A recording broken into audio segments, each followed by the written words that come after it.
दोस्तों, घात और घातांक में ये चौथा अभ्यास है, अभ्यास 2D। घात घातांक में हमने पढ़ा था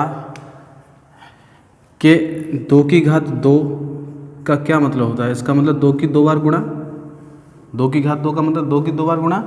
ऐसे ही 3 की घात 3 का मतलब होता है कि 3 की 3 बार गुणा, या मैं कहूँ कि 3 की घात 4, इसका मतलब होता है कि 3 की 4 बार गुणा, 3 की 4 बार गुणा। ठीक है।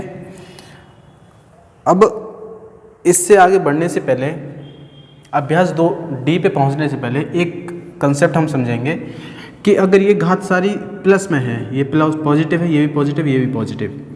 अगर मैं कहूँगा 2 की घात माइनस के 2, अब ये घात क्या है, नेगेटिव हो गई। तो इसको कैसे हल करेंगे? तो इसको हल करेंगे तो यही अभ्यास 2D में है, इसका घात घातांक के चौथे अभ्यास में यही है। इसी के ऊपर कंसेप्ट है सारा कि अगर 2 की घात माइनस 2 है तो घात माइनस में है, अगर घात को प्लस करना है हमें तो ये 2 1 के बट्टे नीचे आ जाएगा और घात प्लस हो जाएगी।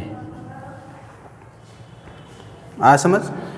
चलो एक एग्जाम्पल और देखते हैं कि अगर 8 की घात माइनस के 3, और इससे पहले अगर देखूँ तो ये है 8 की घात 3, तो इसका मतलब क्या है कि 8 की 3 बार गुणा, 8 गुणा 8 गुणा 8।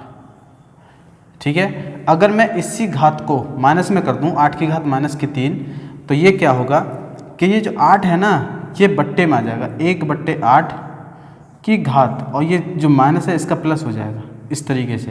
तो इसका मतलब होगा कि 1/8 गुणा 1/8 गुणा 1/8।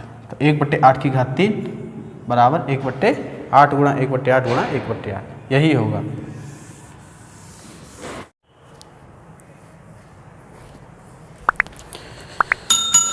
दोस्तों, नेगेटिव वाला हमने समझा कि अगर एक और एग्जाम्पल समझते हैं इसमें कि अगर मैं कहूँ कि 2/3 की घात अगर माइनस की 4 है, अब घात अगर प्लस में है तो वो हमने देखा था कि 2/4, 2/3 की घात अगर 4 है तो इसका क्या मतलब है, 2/3 की 4 बार गुणा, 2/3 गुणा 2/3 गुणा 2/3 और गुणा 2/3।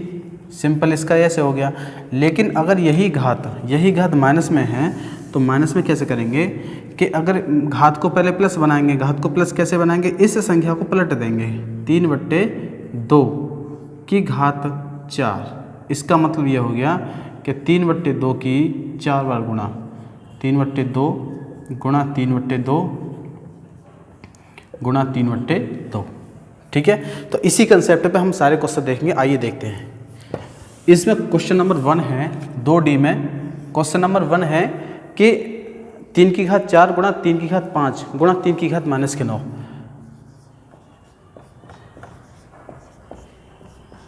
3 की घात माइनस 9। अब 3 3 3, इसका मतलब आधार तो सब में समान है, लेकिन इसमें घात प्लस में है, इसमें घात प्लस में है और इसमें घात माइनस में है। अब देखो इसके कैसे करेंगे। तो हमने क्या कहा था कि आधार समान हो तो आधार समान होने पे और घातें जुड़ जाती हैं। कौन सी घातें? ये और ये। क्यों? क्योंकि आधार समान हो और बीच में गुणा हो, आधार समान होने पे गुणा, बीच में गुणा होने पे घातें जुड़ जाती हैं। तो 4 + 5, ये घात 3 की घात 4 है और 3 की घात 5 है, तो 3 की घात 4 + 5। अब हमारे पास क्या बचा? ये बचा 3 की घात माइनस के 9। ठीक है। अब देखो 3 की घात 9 गुणा 3 की घात माइनस 9। अब इसमें देखो, इसमें भी आधार समान है, आधार समान है और बीच में गुणा हो रही है। अब मैं कह रहा हूँ, हम जानते हैं कि अगर आधार समान हो और बीच में गुणा हो तो घातें जुड़ जाती हैं। तो इसको कैसे करेंगे? इसको करेंगे 3 की घात, इन दोनों घातों को जोड़ दो, 9 प्लस, और दूसरी घात क्या है, माइनस के 9। अब कैसे करेंगे इसको कि 3 की घात 9, इसको कोष्टक खोलेंगे तो माइनस प्लस माइनस माइनस 9। इसका मतलब 3 की घात 0, और हम जानते हैं कि किसी संख्या की घात 0 हो तो उसका मान 1 आता है, और 1 हमारा आंसर होगा।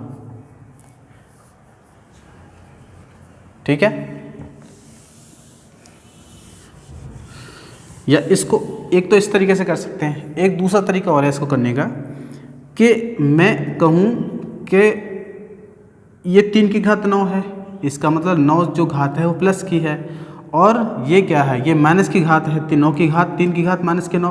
तो इसको हम अगर प्लस में बनाएंगे तो ये हो जाएगा 1/3 की घात 9। ठीक है, यही मैंने बताया था कि अगर इसकी घात माइनस की प्लस में बनानी है तो ये संख्या नीचे आ जाएगी। तो ये देखो 3 की घात 9 गुणा, कोष्टक खोलेंगे तो इसका मतलब 1 की घात 9 बट्टे 3 की घात 9। ठीक है, अब हम देखेंगे कि 3 की घात 9 तो ऐसे ही गुणा, अगर 1 की घात 9 है, 1 की घात 9 है तो इसका क्या मतलब 1 की 9 बार गुणा, और हम जानते हैं कि 1 की कितनी भी बार गुणा करूं, कितनी बार गुणा करूं उसका मान 1 ही आएगा, आंसर 1 ही आएगा। 1 एकम 1, 1 एकम 1, 1 एकम 1, 1 एकम 1, 1 की घात 1 की गुणा 1 में करूं तो 1, 1 की गुणा 1 में करूं तो 1, तो इसका मान 1। 1 की घात अगर 100 क्यों ना हो, मान 1 ही आएगा उसका। तो इसका मान 1 की घात 9 का मान क्या है 1, और 3 की घात 9 यहाँ पे 3 की घात 9। अब देखो कैसे करेंगे, ये 3 की घात 9 ऊपर है और 3 की घात नीचे है, कट गया, इससे ये कट गया, तो इसका मान कितना आया केवल 1। इस तरीके से हम इसे कर सकते हैं, और जो पहले बताया था उस तरीके से हम कर सकते हैं। अब मान दोनों का 1 ही आएगा। ठीक है, चलो इसमें अगला क्वेश्चन है क्वेश्चन नंबर 2। अगला क्वेश्चन देखते हैं।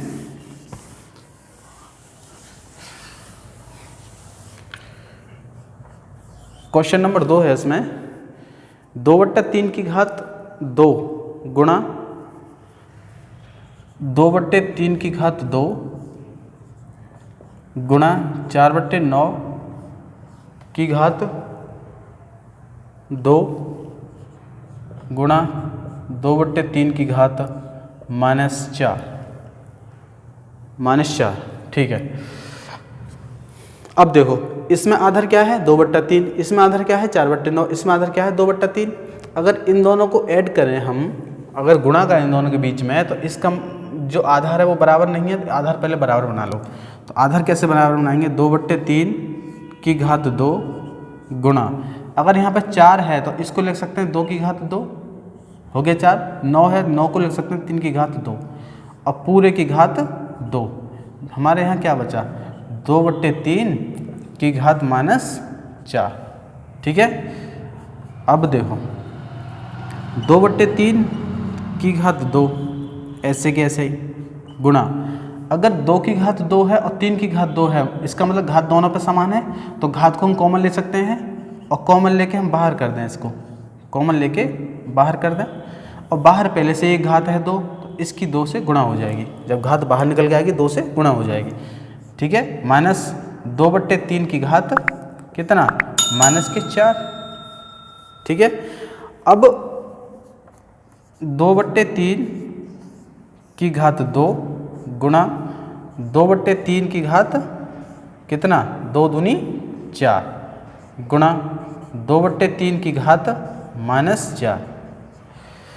अब ये देखो आधार तीनों में समान है और तीनों के अंदर गुणा है, तीनों के बीच में, तो हम इसको कर सकते हैं कि हम जानते हैं कि गुणा में घातें जुड़ जाती हैं और आधार समान होने पे, तो आधार 2/3, तो ये हो गया 2 + 4 -4, या ऐसे देख लो प्लस के माइनस के 4, इस तरीके से। अब 2/3 की घात 2 + 4, और यहाँ अंदर माइनस है और बाहर प्लस है, तो प्लस माइनस माइनस माइनस के 4।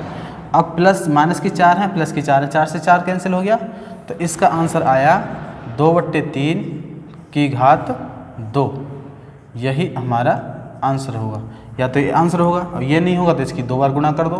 किस तरीके से, ऐसे 2/3 गुणा 2/3, तो 2 दूनी 4 बट्टे 3 तिया 9, ये हमारा फाइनल आंसर, यही आंसर होगा हमारा।